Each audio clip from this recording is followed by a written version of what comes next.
immature and foolish if United States still decided to go in. There is no surprise any longer. In June last year,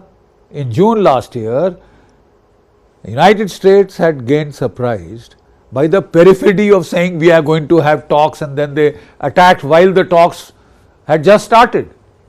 So they were able to surprise the Iranians, who didn't want to really go in for a fight, right? But the simple fact is, now they know it is a question of survival. It is a question of existential threat to that regime. So, will Donald Trump still go in? He is building up forces. He is now tried to create a second off-ramp. This is an air exercise. Let Iran talk about the nuclear option. I mean, all talk of the regime, overthrow, change of regime, gone, finito. Now it's all back to the nuclear option. That means even if you are forced to go in to save your face, you could try and do June, repeat June. Go in for a token strike and tell the Iranians you can hit one of our bases which we will empty out. You know, Bahrain air base that Iran had still hit back. Though Iran also wanted an off-ramp, and so did the United States.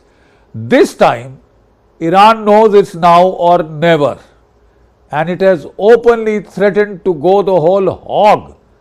He says any attack on Iran will be treated as an attack on act of war, and we will go all.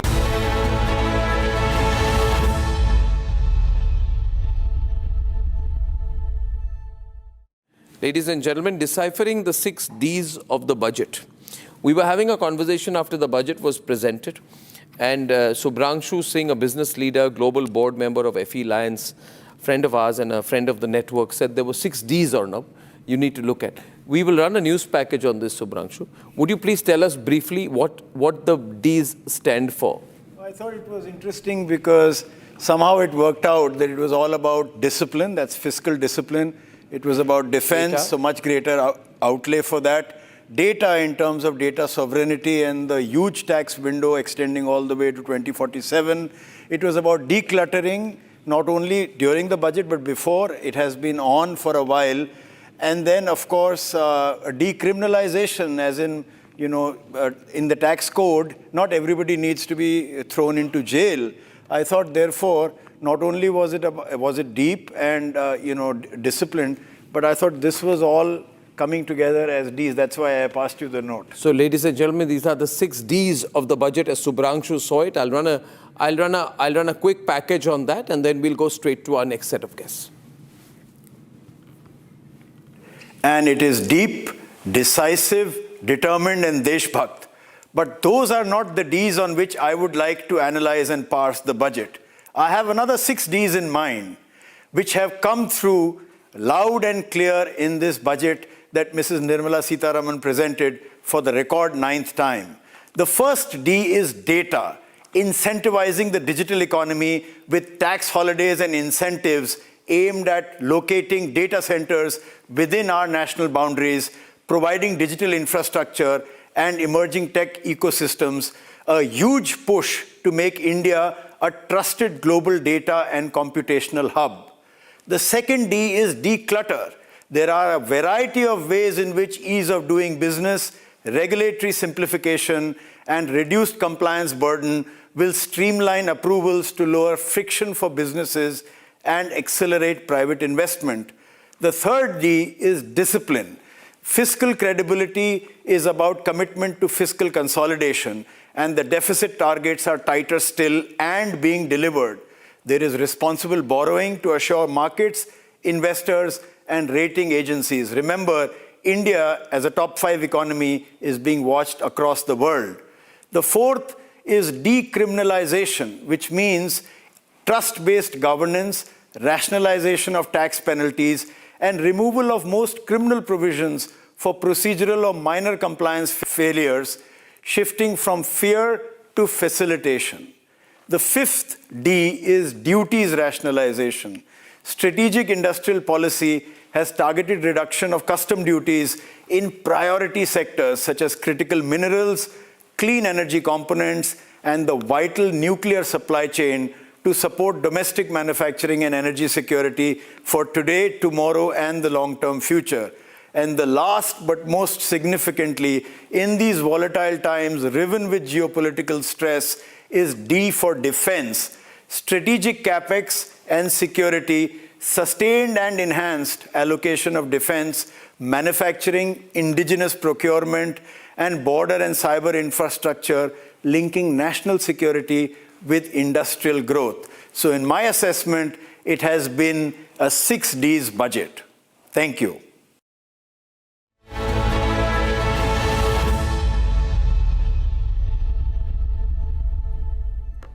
Okay.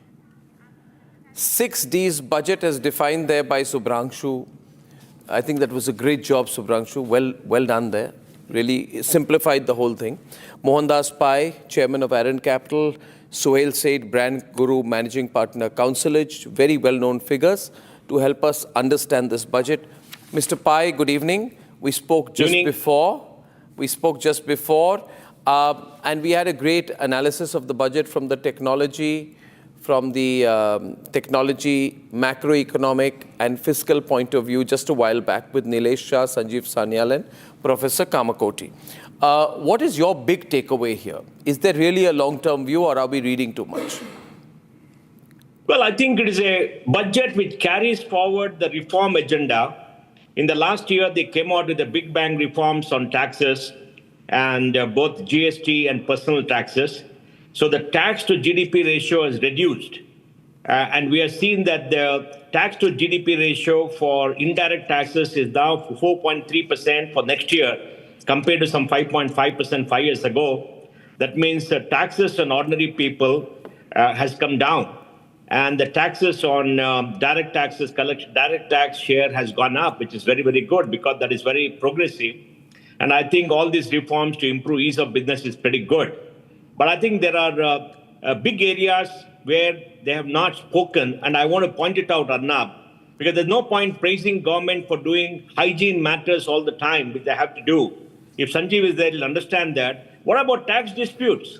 There is 28 lakh crores of taxes in dispute. Last year's budget, I've not seen this year's budget. I just got the papers. I need to study how much it is. 14 lakh crores are stuck in tax disputes where assessee or assets are not available. 14 lakh crores are fresh, 80% last 5 years. Why don't we have a tax dispute resolution year in 26-27 to say, we're not going to raise fresh tax disputes. We're going to try to resolve all of them and reduce it and reduce the time for tax disputes. It takes 15-20 years and they go all the way to the Supreme Court. Why not increase the appeal limit to Supreme Court to maybe 100 crores, 500 crores? Why don't they obey the High Court decisions on tax disputes? Because I think that's a very important thing because these are all penalties are gone. These are all gone. That's fine. Those are small things which have to be done. But the big thing is the tax dispute. Second dispute is the powers of the tax officer to come and raid you. It's all internal. There's no protection for you and me or any citizen. They can decide what they want. They can record reasons in writing and they don't have to show it to you. They can do whatever they want, come to your house, sit down for 5 days and, harass you like what happened to the gentleman here who committed suicide. Now, these are big issues that have to be tackled because we need protection from tax collectors who go beyond the law because none of them get punished. 70% of tax disputes go against the department. Who is being punished? Nobody cares. But is that something to be looked at in a budget? Mohan, just asking you here. Because increasingly budget is becoming, not the most consequential document as it used to be. Would you expect the budget to look at issues of tax dispute, tax terrorism? Yes.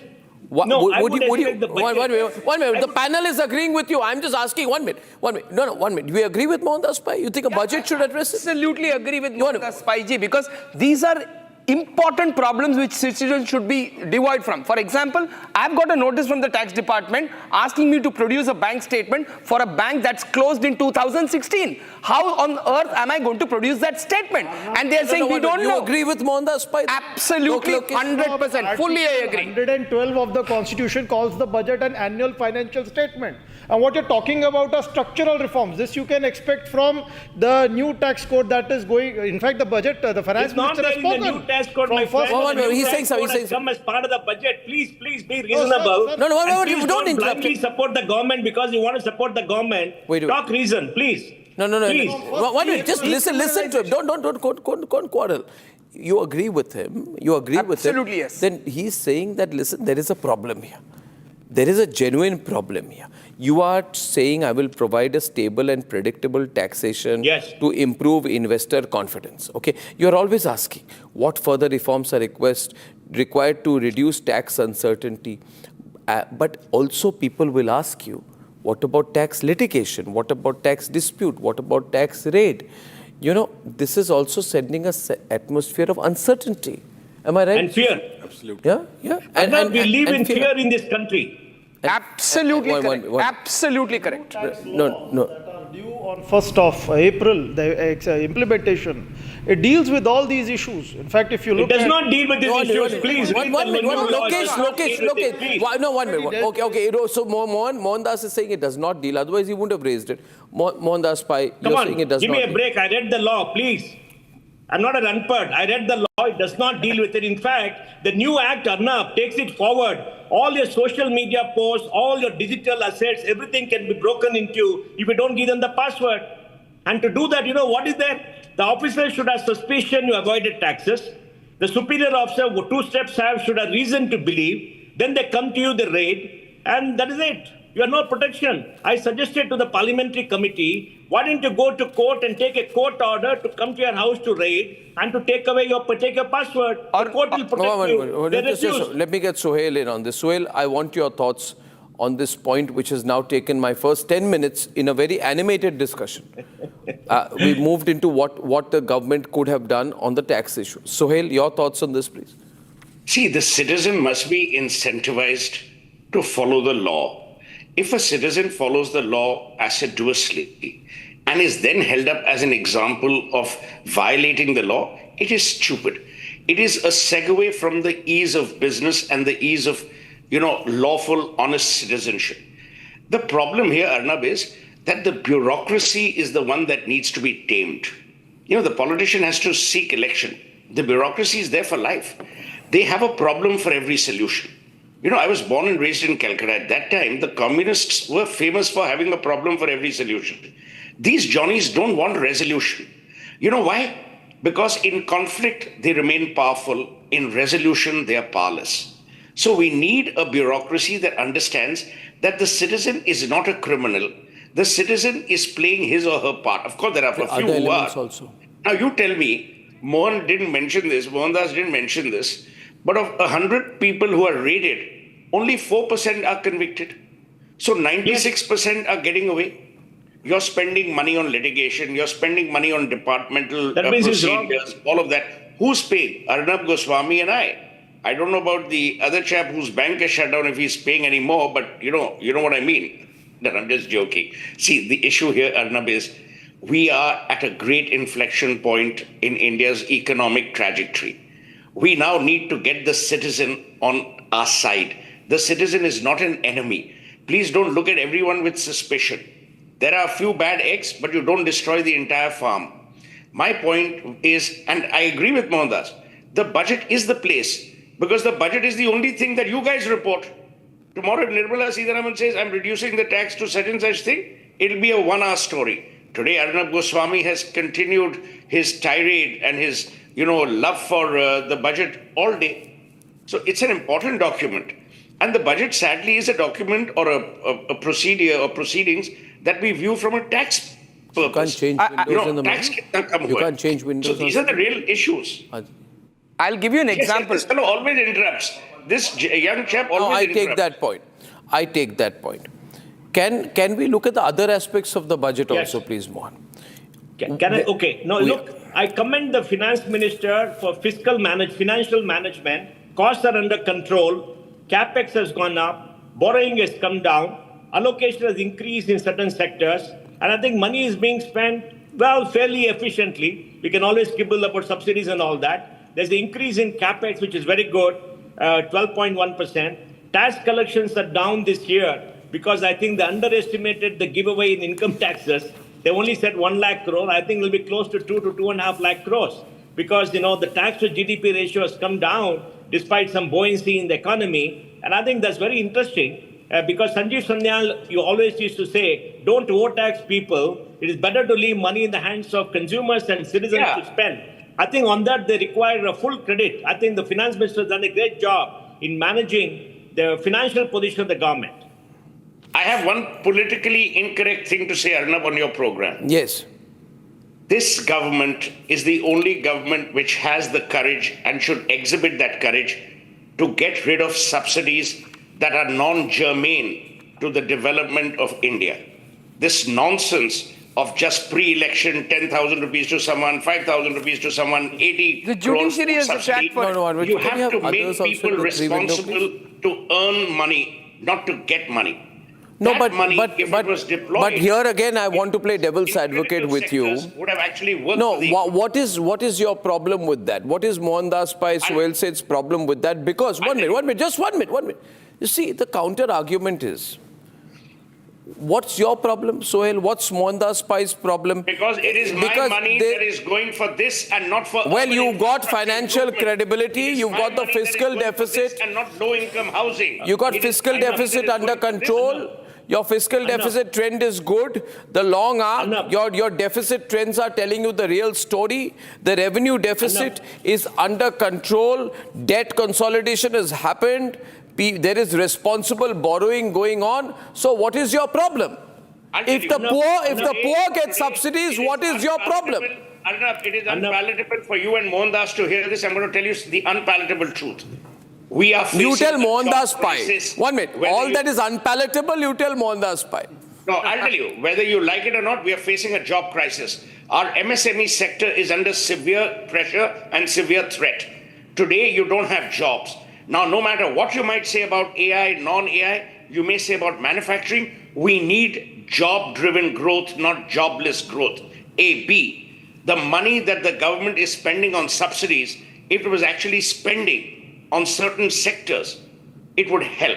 Finally, in my opening remarks, I'm also going to say that tourism has not been ever given the fillip that it needs.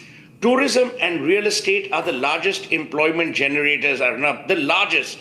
And we hold them in such dismay and in such a despicable manner. Do you know, even today, a bank does not recognize tourism as an industry? These are serious problems. In 1 year, India gets as many tourists as Thailand gets in half a year. I mean, someone's got to look at these things. We had a National Skills Development Corporation. Still, we have a large unskilled labor force. You remember Narayan Murthy, Mohandas Pai's great friend and colleague, famously said that when we hire people at Infosys, 70% we have to retrain, even though they come out from sterling educational institutions. This is a cost. Who's bearing that cost? It's all right to say, हाँ भाई, आप रेवड़ी देते जाओ. Listen, remember, Arnab, you know this. Dependence. 1 minute. The problem is that this is very harsh. There is no free lunch. That's very harsh. Nirmala is borrowing from Arnab to pay Mohandas, or vice versa. No, that's very harsh. There's a free lunch anywhere. That's very harsh. It is. Arnab. It's the truth. The truth is always. You said the truth is always harsh. No, We have learned from you. You have always said the truth is harsh. but poverty, people are not going to be lifted out of poverty. People need the food grain. People are not using the food grain to export to Cuba. They are having the food grain, which means there's a need for it. And subsidies are necessary. Subsidies, Mohandas Pai become necessary. Dr. Ambedkar said about reservation. There is a time at which the subsidy needs to be either scaled down or withdrawn. You remember the old saying, you went to Oxford and Cambridge and all these fancy places. You can either give a man fish or you can teach him how to fish. We have to start teaching our people how to fish. Giving fish is over. Yes, Mohandas Pai. Yeah. Arnab, let me put the problem in perspective. The total subsidies in the union government budget is about 4 lakh crores, a little bit above, and that is about 1%, just above 1% of GDP. But the problem is, total subsidies by the union government and the states have gone to 10 lakh crores. The bigger subsidy is given by the state government. My government in Karnataka gives 1 lakh crore of subsidies, and they increase it by 60,000 crores after Sitharaman came to power. And we are the richest state in India with the highest per capita income. Yet he says 80% of Kannadigas require ration, 5 kg free rice, and 60% of women above 21 require 2,000 rupees a month. While for he is not spending money on higher education, 60 to 70% of faculty positions in government colleges and universities are not being filled up by permanent faculty. There's no permanent faculty. What is the biggest gift we can give our children? A good higher education. We need good faculty. You don't have permanent faculty. Spend on higher education. Spend on infrastructure. He is borrowing money to pay subsidies. So it is not a union government problem as much as the state government problem. Especially in the richest state of Tamil Nadu and Karnataka, Tamil Nadu, Karnataka, Telangana. In Telangana, the chief minister said he has no money for other things, he's paying subsidies. Now, this is a real problem. Let us spend on higher education. Let us spend on innovation. Let us spend on technology. Let us spend on, let us say, internship. For example, they announced the internship program last year. In the budget, if you look at the figures, the outlay has been cut. Outlay was some 10,000 crores. I think it's cut to some 2 to 3,000 crores. They've not been able to implement it. We need jobs, jobs, and jobs. Incentivize job creation. Focus on job creation, like Suhail said. That's the number one priority for India. Our young people want good jobs. Give them good. The government's not doing enough for job creation, Mohan. Not doing enough. Why is that, Mohan? Can you elucidate? Yes, And you see, they had an internship. ran Infosys. Infosys is a stellar company. You ask Mohandas Pai, why didn't Infosys, with all its geniuses, ever create a Facebook or a Google? I'll tell you why. Not that Infosys lacks the intellect. They lack the ecosystem that a country should provide. Absolutely. You need to demarcate. One lot of agreement going on here. Absolutely. Let me give an example. Let me give an example. China spent $150 billion on AI in the last 7 years. They are a top superpower in AI. How much did we spend? Some 500 crores, 1,000 crores. We announced 11,000 crores. We hardly spent any money. Even this year, the budgeted figure for AI has not been spent. What are we doing? We need to spend 50,000 crores a year at least on innovation when we spend 10 lakh crores on giving subsidies but in the state and the center. Because the people who are running artificial intelligence in the government have native stupidity. The people running artificial intelligence in the government have native stupidity. Yeah. You are spending 10,000 crores you have allocated. That is 1.3 billion US dollars. It's nothing. Huh? 12 over 5 years. Please, over 5 years. It is So not there you 1 are. year, 12. And in 5 years, we'll all be dead or old. Yes. And the speed of change is so much. Where are we spending enough money on innovation? See, Arnab, today, we are giving you the a insurance reality companies, check, my friend. We are giving you a reality check. We love our country. We love our country. We love what the Prime Minister is doing. And there's an old saying, only when you care do you complain. So please don't think we are being negative. We are being realistic and we are seeing the potential of India. Arnab, let me give one more data. 1 minute. Absolutely right. One minute. 1 minute. Yeah. Arnab, let me give one more data. For example, in the last 10 years, China spent $842 billion on innovation and startups, US $2.32 trillion. We spent $170 billion, out of which 80% came from outside. What are we spending? Our insurance companies cannot invest in innovation and startup because of bad policy. Our pension fund cannot invest anything. University endowments cannot invest. There's an investment pattern which has not been changed. If you are an IIT, you can't put money directly from a corpus into your startups in your own university. Can you imagine? What kind of stupid policy is that? Why can't they do it directly? They can't put their own money because the investment policy doesn't allow. We asked Sanjeev Sanyal to change all that. He's promised to do it. We returned to government and they just don't care. They don't listen to you. We have to invest in innovation. We are at a cusp in the human evolution when innovation has become the largest value driver. It's going to destroy jobs. We got to train our people in AI. We say we're going to train school children in AI. It doesn't matter. School children are not going to earn money. It takes 10 years for them to grow up. We got to train our graduates. We got to spend money on AI. We got to spend money on creating cloud infrastructure. Look at the policy. If a foreigner comes, set up cloud infrastructure and supplies to outside, He tax gets a tax exemption. rebate. If you and I set it up here, nothing. We don't get tax exemption. Why not give it to everybody to create capacity so the poor Indian can use hyper cloud technology in India at a lower cost? You're incentivizing foreigners to come and do it here. Why not the poor Indians? Now look, these are all lopsided policies which have to change. We need to say we want focus on human capital, on good higher education. We want focus on innovation. We want focus on AI because the speed of change is so much. We're going to have a big AI. No, summit. I think we're making mistake. I'll tell you one thing. I just got news. I don't believe any government is infallible. I just got news that there has been a tweet by the government of Pakistan. Look at this Mohandas Pai, 4 trillion economy. I have been saying repeatedly, I've been saying repeatedly, just because some broadcasters want to make money, some sponsors want to make money, don't let BCCI, ICC, this IPL group, this cricket group compromise national interest. Don't give Pakistan a chance. Don't give Pakistan a chance. And nobody has been responding. Sports ministry has been quiet, Modi government has been quiet. Now here's the tweet. Government of the Islamic Republic of Pakistan grants approval to the Pakistan cricket team to participate in the World Cup T20. However, the Pakistan cricket team shall not take the field in the match scheduled on 15th February against India. So we've done a massive stupidity. I don't understand what is wrong with the government of India, with the ICC, BCCI. We should hang our heads in shame. We should have put Pakistan in its place earlier, saying that we don't want to play cricket with you. We've been doing this stupidity of playing in neutral venues and all that. Right, Suhail? This is the biggest headline and we've done this to ourselves.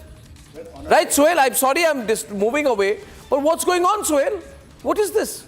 I can't hear Suhail. Audio up, please. Audio, music bed down, the audio. Prime Minister of Pakistan says he's going around with his Asif Munir joker with a begging bowl. These guys don't have money to buy a glass of water. They're saying we will boycott. Karo boycott.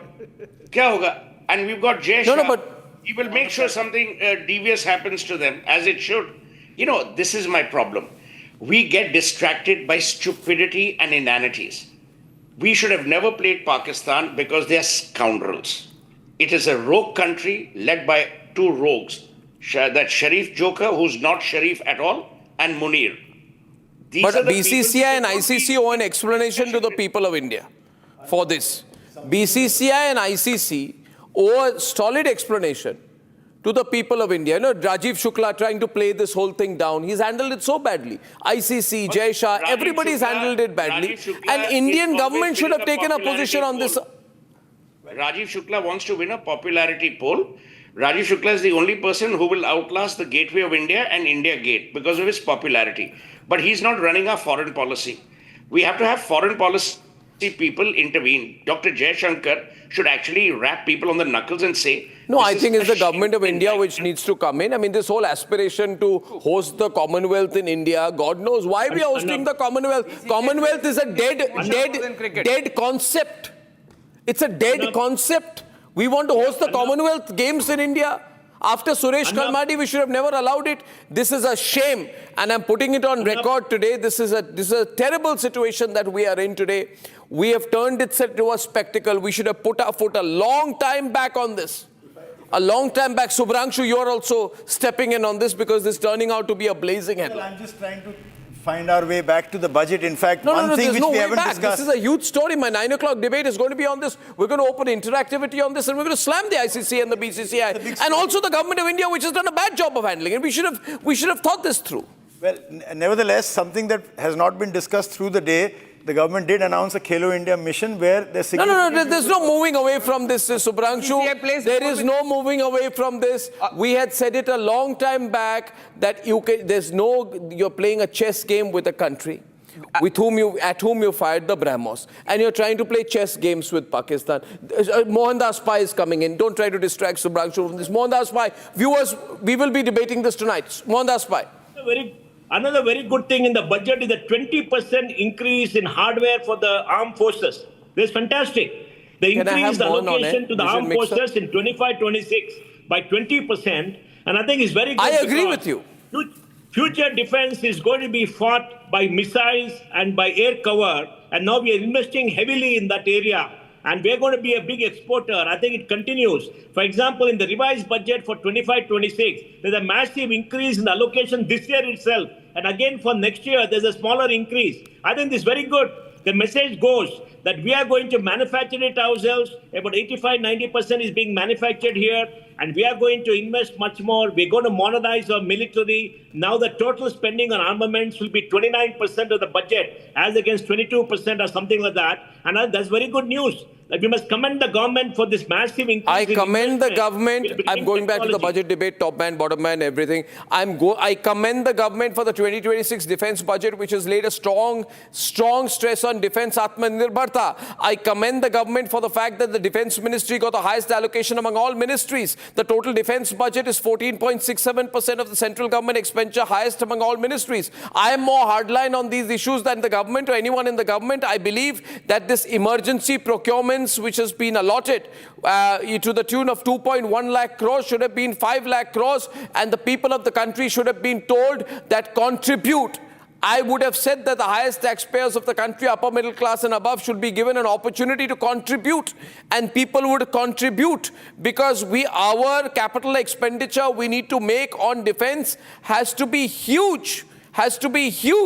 And the budget procurement for all indigenous platforms, we're not doing well enough. We are trying to build technology. Some of the technology that we are trying to build will take a very, very long time. We need to buy the technology and then build. We need to do much more in R&D. We need to make up for 30 years of slumber. So Mohandas Pai, I'm totally with you on that. And you, we totally commend it. This is a great decision by the government. One minute. More people agreeing with you. Today, everybody is agreeing with you. Today, everybody agrees. Yeah, I'll tell you. Don't try to. No, listen.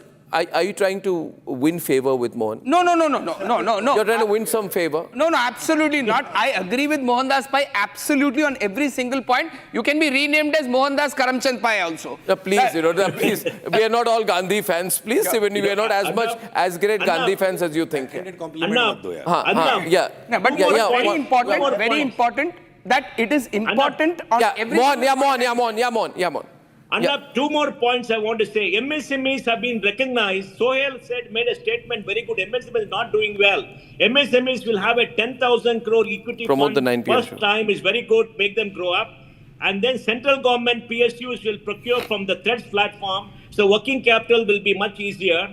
And the industry should go. And they're going to have a THREADS platform guarantee fund. This is fantastic, because the biggest challenge for MSMEs is not market. Big guys don't pay. This is a rotten country where the big companies use the small man's money. One minute, all this is very good, but why is there no allocation for the Chabahar port? Have we given in to the Americans and given up on the Chabahar port? I just saw here, if you see page 111 out here, there's a zero allocation against the Chabahar port. Is that a good thing? Should we give up on the Iranians overnight? Mohan, I know. Arnab, we will debate that separately, but let us hear the good news. And the second good news is, Arnab, between Pune, Hyderabad, Bangalore, Chennai, we're going to have a high-speed rail. We can travel from Bangalore to Chennai in 1 hour, 10 minutes. Arnab, this is fantastic. I don't know when it will happen. At least we got hope now. Hyderabad, Chennai. Make the graphics, show those wall graphics on the screen. Let me show the corridors. There are 6 of them, ladies and gentlemen. Yes. Fire it out. There are six corridors that are going to be made. And we're going to go there sooner than you think. There are 6 fantastic corridors. Can we fire the graphics, please? 6 corridors, ladies and gentlemen. If we are looking at this, can we please fire it on the screen? And Dhanuka on the screen to Surat. Yeah, there it is. Corridor. That's fantastic. Mumbai, Pune, Hyderabad. Yes, look. They're recognizing South India for the first time. First time the golden triangle of South India is getting recognized. It's the most productive zone. Sohail, come to 1 minute. Sohail is countering you. Sohail to Mohandas Pai. This is what I love. Mohandas Pai was a great James Thurber fan. Walter Mitty. Oh, corridor. they can't bloody repair the potholes in Gurugram. ये लोग corridor बनाएंगे? कमाल है यार. पहले गुरुग्राम को ठीक करो, Bangalore. Anyway, you move to Noida. वो Noida is Noida smarter than spire Gurugram करेगा, these तो days. have Thank to- you. have to, Move to Noida, move to Noida. subject Move to Noida, Sohail. themselves Move to Noida. Breakfast with Shiv Kumar to get a goddamn pothole repaired in Yeah, move Bangalore. to Noida, These guys move will to make a Noida. corridor? Achha, Move you to can- Noida, we'll get you a seriously corridor here. believe there'll be a corridor. The Suhail, only corridor there what will you be need- is the corridor of power with irresponsible people manning that corridor. Anyway, the only irresponsible people. Suhail, we'll give you a flying car, Suhail. In 3 years, we'll give you a flying car. You don't have to go on the potholes. Don't worry. There's a flying car company in Chennai. We have invested in. Okay, ladies and gentlemen, the big debate tonight. The big debate tonight as I thank Mohandas Pai and Sohail Seth for that spirited session. Spirited session out there. And we got some breaking news. I want to go back to that before I introduce our next guest.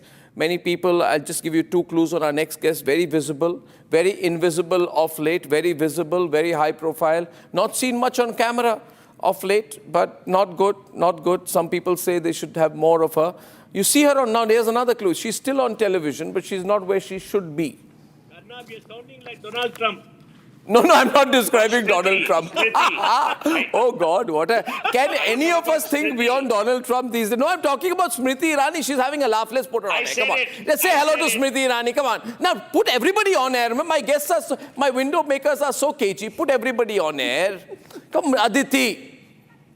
We'll have people react to people, yeah. Oh, get Suhail back. Throw him out. God, who's doing my vision mixing today? Okay. I'm telling you, Can I these leave, people Arnab? have something against Gurugram. You have a superstar, so can I leave? No, don't leave. Say something. Did I describe her correctly there, Mohan? Sohail? She is a superstar. I think, no, to be fair, Smriti is unarguably amongst one of the brightest people in public service and who has always consistently and constantly delivered, and her heart actually beats for Indians and India. Yeah. And she's the only person I know who actually goes to Davos for serious work, unlike half the other jokers who take an entourage which does no work. On that note, You're describing somebody from a Jai channel. is it? Maharashtra, Jai Hind, Jai Maharashtra, and Jai Republic. Sohail. Okay, Sohail and Mohandas Pai, thank you very much. Thank you. See how she kept a straight face. She didn't respond to anyone nowadays. She's taken this, I won't respond to anyone kind of situation. I'm going to be unflappable. I'll be very serious. I'll be very statesman-like. But all this, why, Smriti? It's all right. It's all right. It's all right, Smriti. These people are trying to curry favor with you after slamming the government I for thought the there last were many. 20 minutes. Yes, Sohail? I thought there were many who were hoping that I be extremely elegant when I'm erudite as well. I'm grateful to Mr. Seth for complimenting me and so graciously, knowing that there would be nothing more, I think, heartbreaking if you're at the receiving end of his political or social barbs. So for a legend like Sohail Seth to compliment you, I think it's a feather in my cap. And I mean it with all sincerity. So I'm grateful. No, a lot sir, of people happy for the to see you kindness on you've TV. shown me. A lot of people happy to see you on TV. A lot of, people who look upon you as the foremost and one of the foremost women leaders in public life, happy to see you here. Thank you very much and welcome. I'll give you the opening comment today, which is the broad stroke of what you see in the budget. If the one thing you were to decipher or pull out of the budget, what would that be, Smriti? I think there are 2-3 issues that I'd like to articulate. One is the Biopharma Shakti announcement. We all know that the prowess of the Indian pharmaceutical ecosystem was best shown to the world during COVID. The fact that today global supply chains and vaccines at that, 60% of it emanates from Indian companies. 20% of the global generics come from India. That the largest lot of US FDA approved plants outside of the US are owned by Indian companies is a matter of great pride for Indians and India at large. The fact that the finance minister particularly looked at the biopharma possibilities of India, I think, is something to be taken note of. Secondly, the fact that there was a pronouncement of the rare earth corridor, the fact that India has the 3rd largest reserves in the world, However, our contribution to global production is a measly 1%. So to ensure that production and local, I think, industry which complements it can grow, this corridor is a welcome announcement. Electronics manufacturing is something that we in India have celebrated, seeing how much export growth we have seen in that one segment. The fact that a decade ago we were around $4 to $5 billion worth, and today we have surpassed that number. In fact, in some manner, grown 6 times. That particular sector has seen that promise, and today's announcement actually bolsters the prospect for that sector in our economy. As a woman, I'm extremely proud that 10 crore women today in self-help groups create a rural economy or grassroots economy worth $37 billion annually. And the She-Mart announcement, again, is something that I welcome.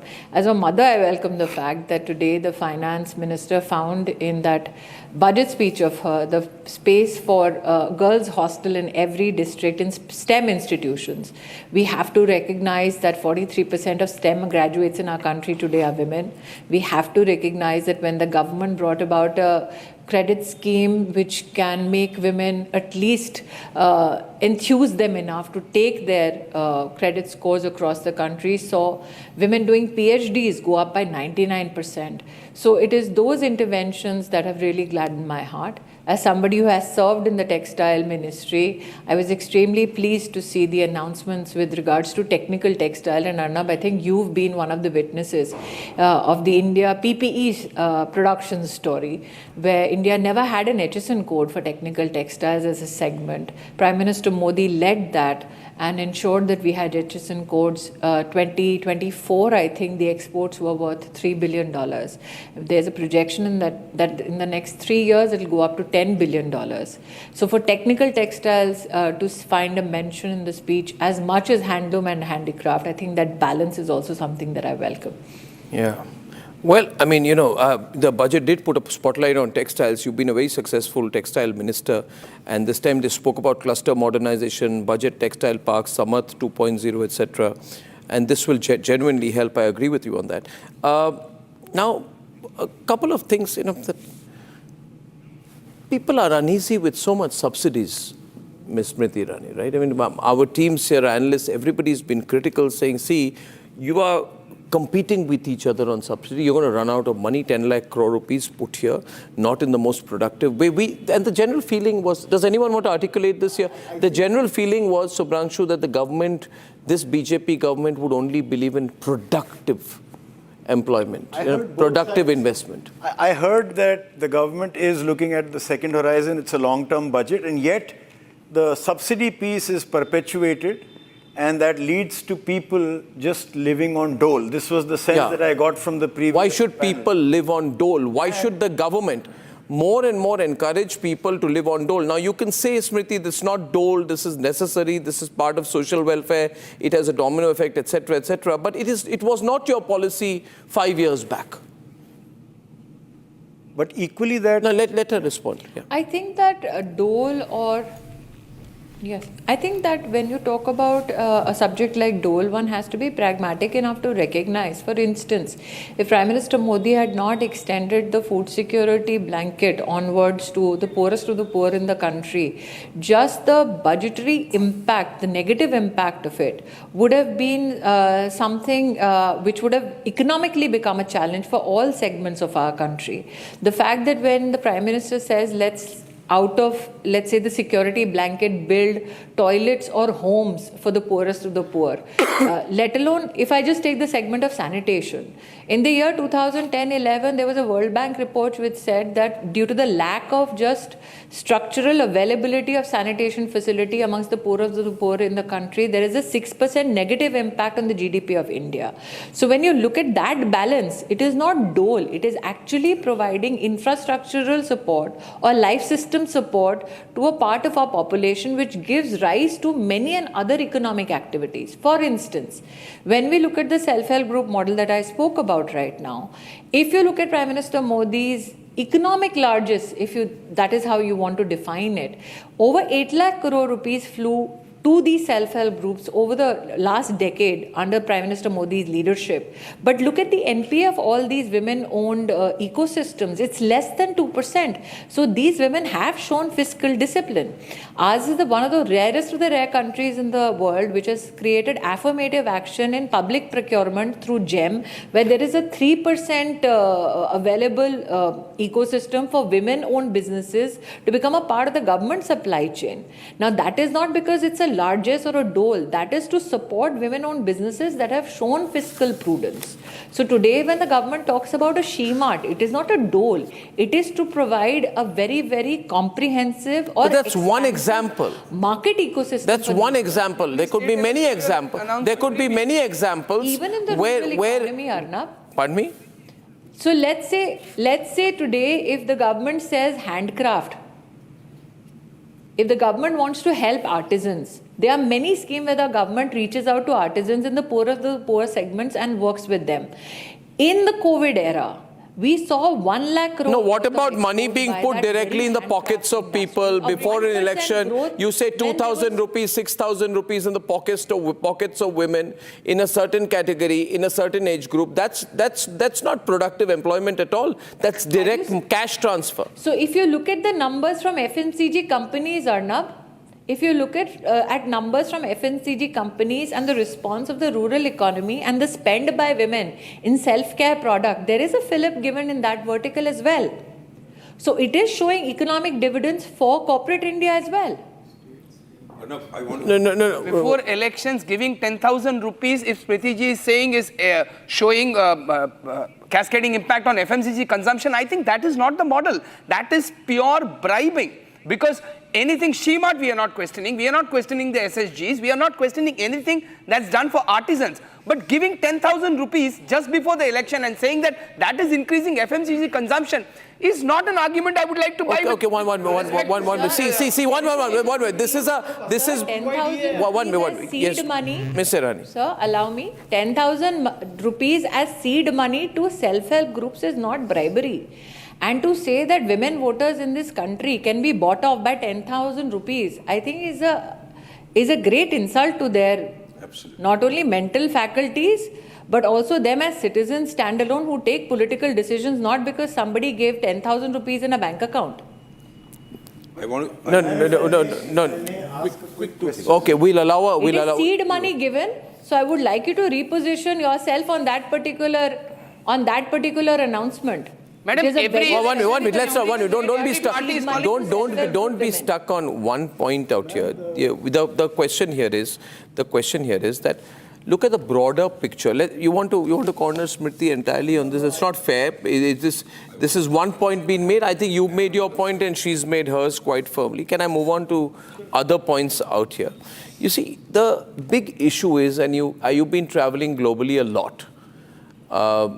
Since the 2024 general election, you've not been in the cabinet, but you've been representing India differently in various forums globally. Are we prepared for a world, Ms. Irani, where no global supply chain may be guaranteed to us, in the sense that we have no permanent friends anymore, right? In a world of shifting alliances, the biggest vulnerability of India is that we cannot depend on any global supply chain to be there on our side in the event of a crisis. So are we prepared enough for that? And I was looking at today's decisions on data, defense, nuclear, biopharma, logistics. I thought there is some pattern that's developing out here, that we are beginning to say, or maybe Prime Minister Modi has sat in a room. I think the rare earth corridor. Yeah, yes, please. Yeah, you want to. Is one of the greatest indications of the same.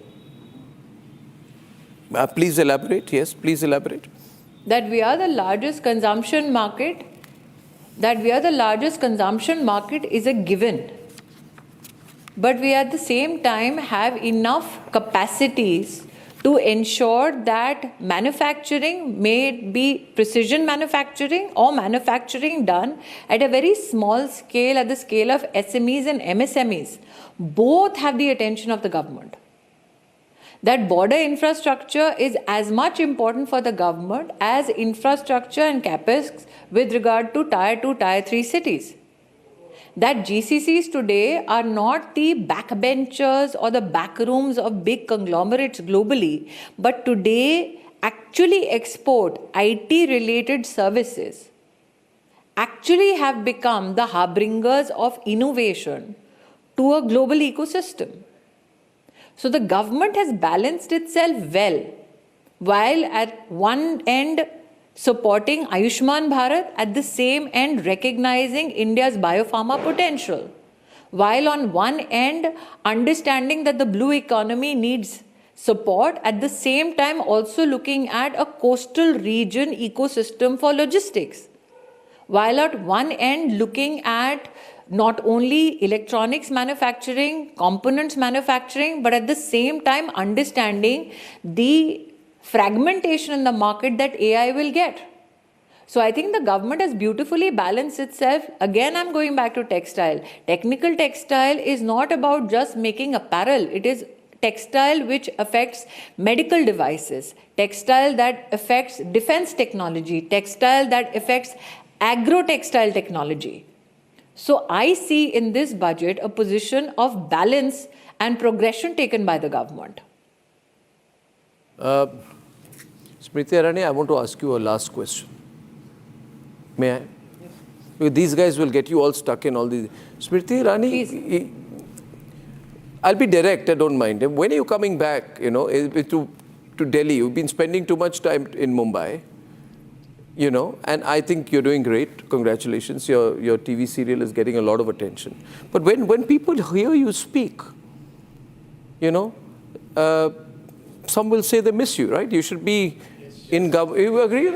I don't want to be too subtle about it. Am I being too subtle about it? Should I be more cagey about this? Am I all right? Am I asking it straight? Yeah? What's the need to be so subtle? No, I don't want to be subtle. I'm just trying to be polite. As a parting note, I'll only say this, Arnab. Don't give me an AI answer, please, Smriti. I've had enough of AI discussion today. No, I'm not. I am not. On a parting note, I'll only say this. If you're on Republic prime time, are you ever gone? No. You're relevant, hence you're on Republic. Yes, she's relevant. So thank you for the conversation. You are very much relevant, and we've loved talking to you. We've loved talking to you. Maybe, yeah. We'll take the conversation offline. Thank you very much, Smriti Irani. It's been great. And while that's been happening, we all know the news, right? We thank Smriti. We come back to the panel while this has been happening out there. We got the news about Pakistan. I've been saying this for the longest time, that don't play cricket with Pakistan.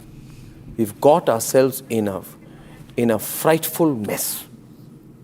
A completely avoidable mess. And the only way right now, I feel, viewers, is to cancel this joke of a World Cup. We don't want to say, next we'll be calling East Timor to play Scotland so that we can justify having a World Cup and justify wasting sponsors' money. I think you just call it off. Right, Sushil? Call it off? See, calling off World Cup may be extreme. No, you've got to call it off. We don't want to play Pakistan. We've compromised this country. In neutral venues? No, okay, ladies and gentlemen, I believe this time the World Cup is not necessary. It's not really a World Cup anymore. So, ladies and gentlemen, that's the big breaking story. Pakistan's trying to blackmail us. This happened 20 minutes back. Live reactions, big debate, latest news on that when I'm back at 9.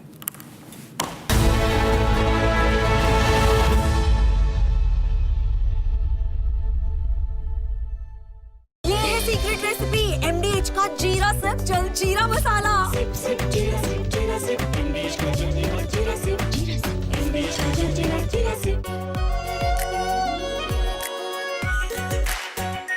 Our pure Shahi Paneer Masala. Delicious, healthy, every day. Simple terms. The Russians have clearly warned America thus far and no further. And if you think that we will do nothing when there is an existential regime to one of our very close allies, Iran, well then you are barking up the wrong tree.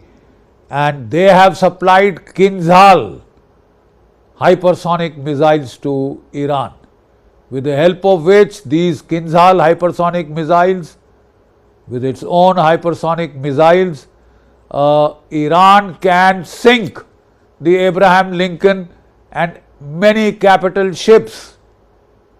And look at the media disaster that would be.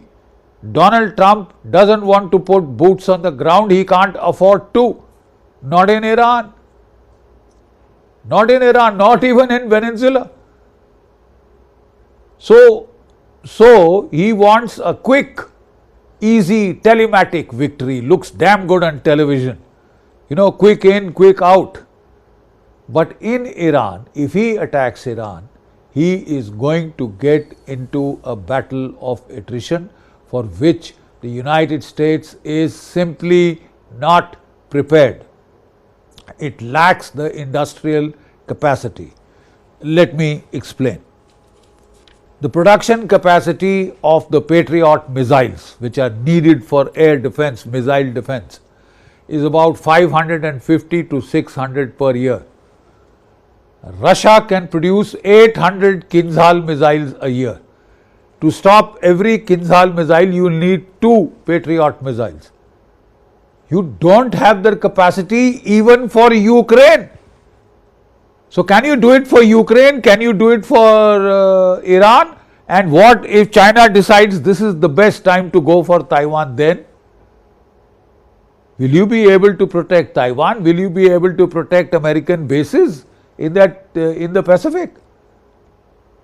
I mean, this hasn't been thought through. Israel, to save itself from the missiles of Iran, which cost $50 billion in June last year of worth of damage, if it has to go for the third missiles, $1 billion a battery, $12 to $14 billion per missile, at a time when the American economy is heading for trouble, can the United States afford this profligate expenditure? I don't think anybody has done any rational thinking in Washington. It's strange that the chiefs of staff